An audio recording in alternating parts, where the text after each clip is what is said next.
So Patrick, you also had a rocket hit in your neighborhood, right? Yeah, exactly. 8 people died, 2 buildings destroyed, and 1 landed in the woods. That's insane.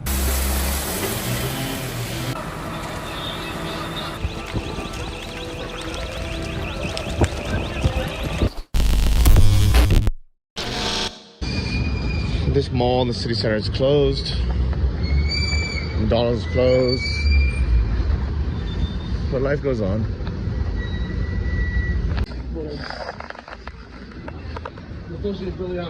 So what's really, really sad, and this is how you know Kharkiv is a big province, even the Pozada Hada is closed. Pozada Hada never closes. Even in Kyiv during like the height of things, it was always open.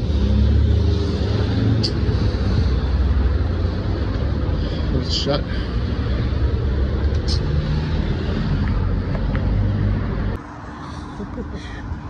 So we're back down to the subway to the next affected place.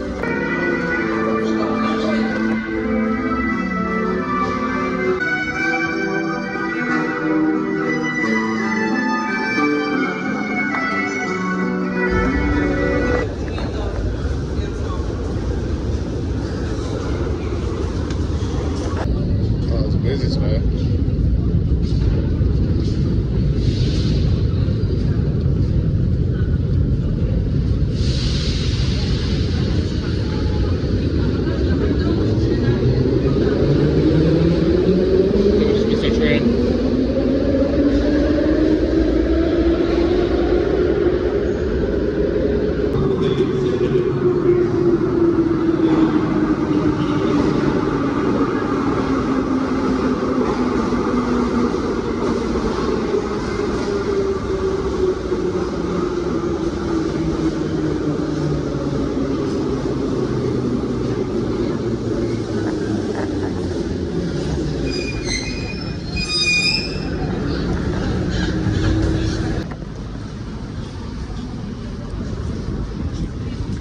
I stopped for a quick samsa on the way. Cheers. Спасибо. There's people here buying fruits and vegetables, little shops. There's a seller who makes this at home. And it's 1 block away, one station away from the center. So we're just half a block away again from the metro, and already I see some damaged buildings. Sausage.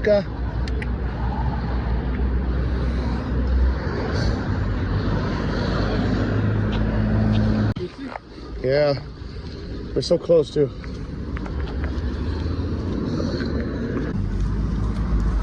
Seeing all these destroyed places on the news or photos, you're like, oh, that's terrible. But taking the metro stop 1 station over, and then walking literally just like a block, and you see it, you're like, wow, this is really close. And then walk literally just like a block, and you see it, you're like, wow, this is really close. Probably the worst thing is just seeing all the people who live and shop around here, and how their lives are affected, how businesses are affected.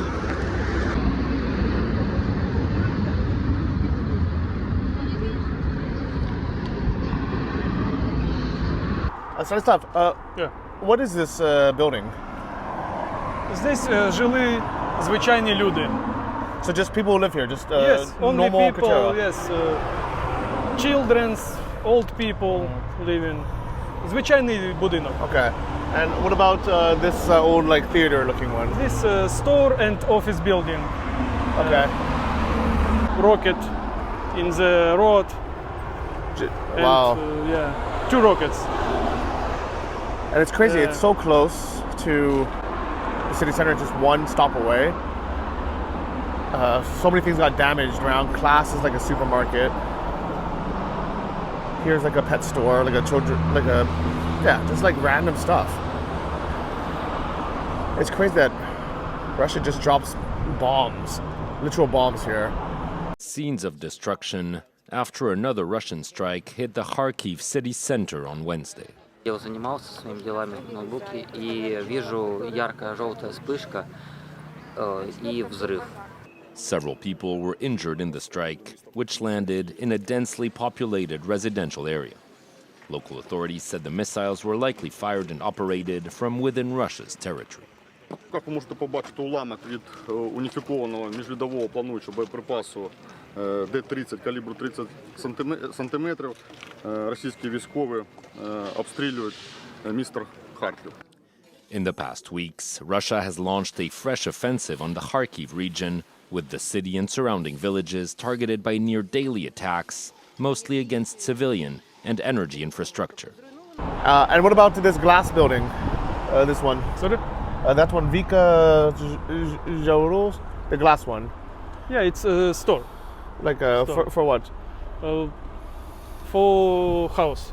Like building supplies. Yes. Окна, window, Yeah. magazine, Ironically. and office. Wow. This really old building. This building is more than 100 years old, huh? Это так. And you see. Auto station building. Yes. For what? Administration? Yes, that auto station building office. So this was the bus station where you buy the tickets at. And yeah, Russia decided to just destroy this. And this is a really new building next to it that also damaged. What is it? Yeah, office building. Just a normal office building. That's why it's so much glass. That's crazy. So this is Gargan Avenue 22 if you want to look it up. But yeah, people work here. They live here. You know, it's not my design. I don't like this glass, all this glass, but this is, you know, Kharkiv's kind of new pride and joy. People living close to the center. And now it's kind of a memorial. I mean, to be honest, I don't like glass buildings. You know, like, I don't think they're very energy efficient. I don't like the modern way it looks. I much prefer these old style brick buildings. But regardless of my personal opinion on what I like and what I don't like, people are working here. This is somebody's property. And Russia is like, you know what? Let's bomb this. Let's prevent people from traveling to the bus station. Let's prevent people from working. Let's just scare people in Kharkiv so they give up. They leave the city so we can occupy it. But people don't leave. There's more than 1 million people here still. You can see signs of smoke and explosions in the background. You can also hear the odd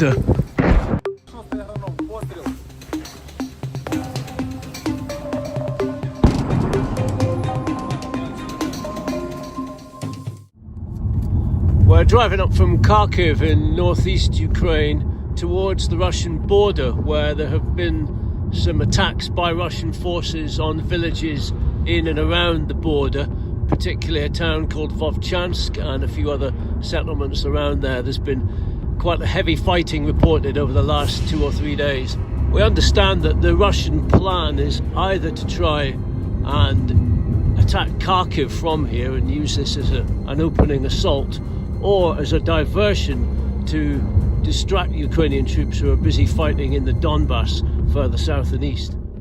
Купляли квітки, потім йшли на автобуси і їхали до себе там у деревню, хто куди. So people were buying tickets and going here to travel all around. Yeah. And people were working next door. Yeah. Very nice building. Was a very nice building. But the bus station still works. Yeah. Wow. And this is going to Kharkiv to Krop to Красноград. Krasnograd. I don't know what that is. О, навіть чешський Крумлов, Харков. Where's Krumov? Ну, чешський, Czech Republic. Czech, Czech Republic. Wow, Yeah. to Prague. Wow. Kharkiv and go to the Czech Republic. Wow. Okay. You know, and you can see like people use this to get around.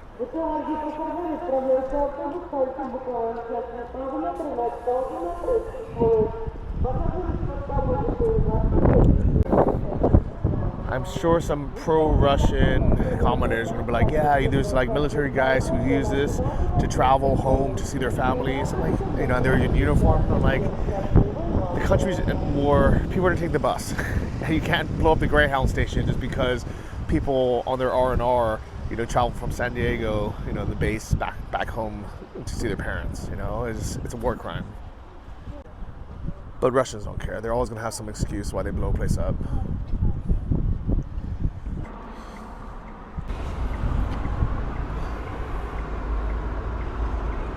Oh, cracking graffiti.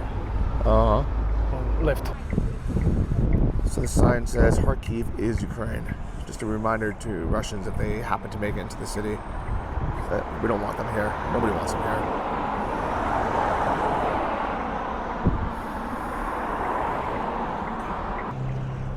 Yo, Patrick, let's go. Oh my God, you can see somebody's kitchen from here. That's wild, right? Their toilet, the washing machine is still there.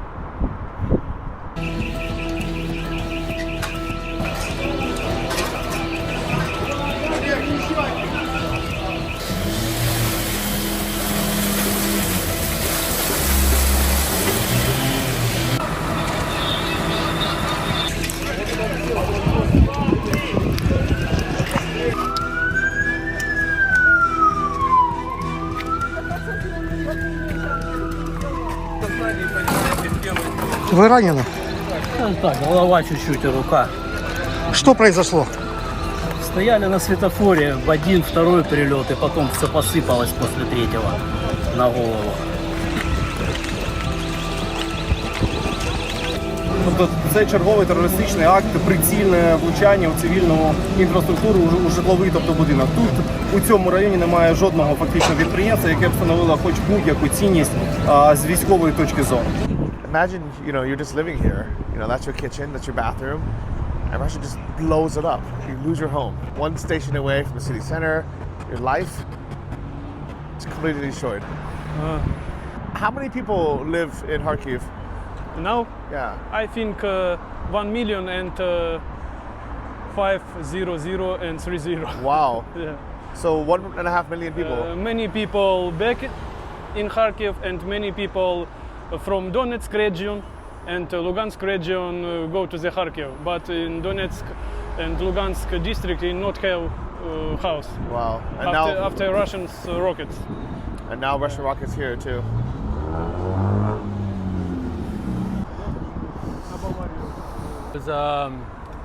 So you also live nearby or? Yeah, I live by in Holodная Gora. My girlfriend lives in Nova Bavaria. Yeah, and right by her house, like all her windows got busted out. Like three S-300s hit, destroyed 2 houses. One landed in the forest, luckily, and just destroyed a bunch of trees. But I think 8 people died. Wow. And of course, in your neighborhood.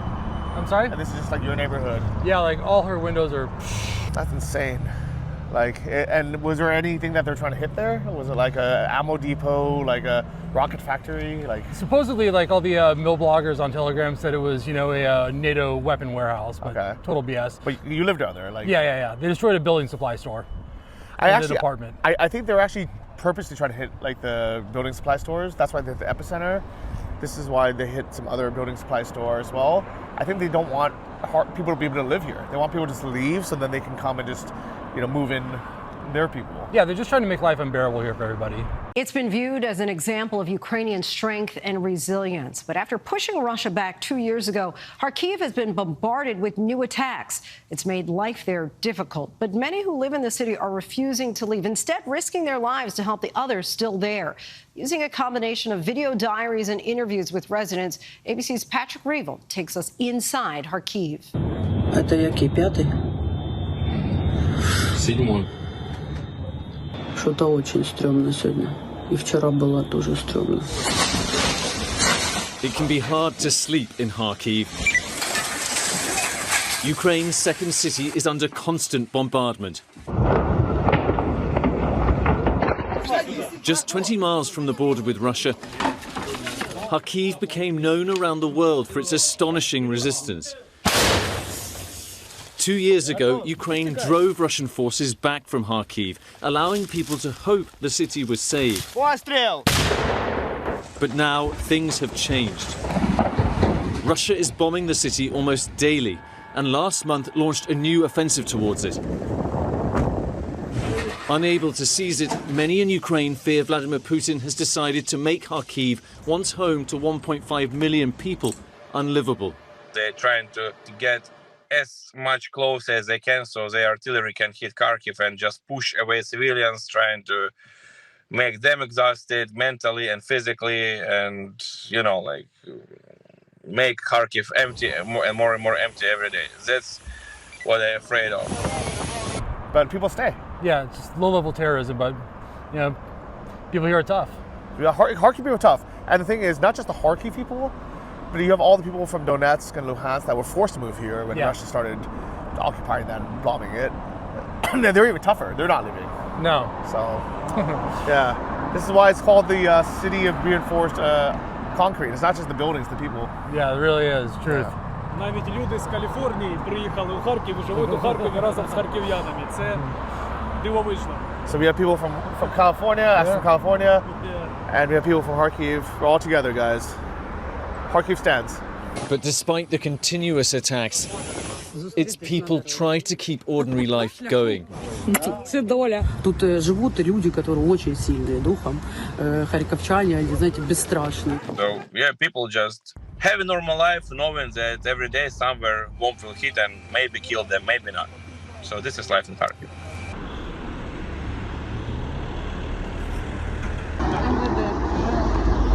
Допомагаю, в мене 7 хлопців, всі гострих на хлібі, я їх кормлю.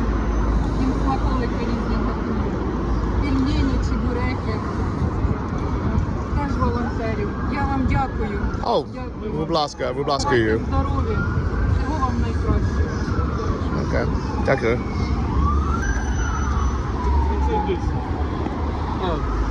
So it's just like thanks to everybody for coming here. Volunteer from hospital. Yeah. Oh, she's volunteer in the hospital. She have 2 sons who in battalion Gostri Kartuzy. Oh, wow. Oh, good. Thank you. Very nice room.